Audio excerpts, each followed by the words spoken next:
ज़बूर दूसरा बाब। कौमें किस लिए तैश में हैं और लोग क्यों बातिल ख्याल बांधे।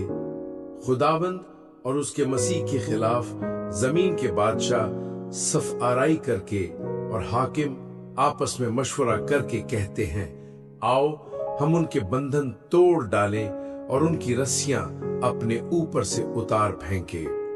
वो जो आसमान पर तख्त नशीन है हंसेगा, खुदावंद उनका मज़हका उड़ाएगा। तब वो अपने गजब में उनसे कलाम करेगा और अपने कहरे शदीद में उनको परेशान कर देगा। मैं तो अपने बादशाह को अपने कोहे मुकद्दस सयून पर बिठा चुका हूँ। मैं उस फरमान को बयान करूंगा। खुदावंद ने मुझसे कहा, तू मेरा बेटा है, आज तू मुझसे पैदा हुआ। मुझसे मांग और मैं कौमों को तेरी मीरास के लिए और जमीन के इंतहाई हिस्से तेरे मलकियत के लिए तुझे बख्शूंगा। तू उनको लोहे के असा से तोड़िएगा, कुम्हार के बर्तन की तरह तू उनको चिकनाचूर कर डालेगा।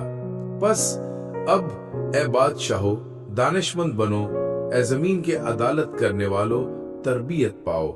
डरते हुए खुदावंद की इबादत करो, कांपते हुए खुशी मनाओ।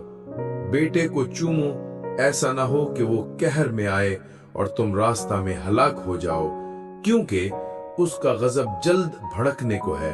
मुबारक हैं वो सब जिनका तवक्कुल उस पर है। आमीन।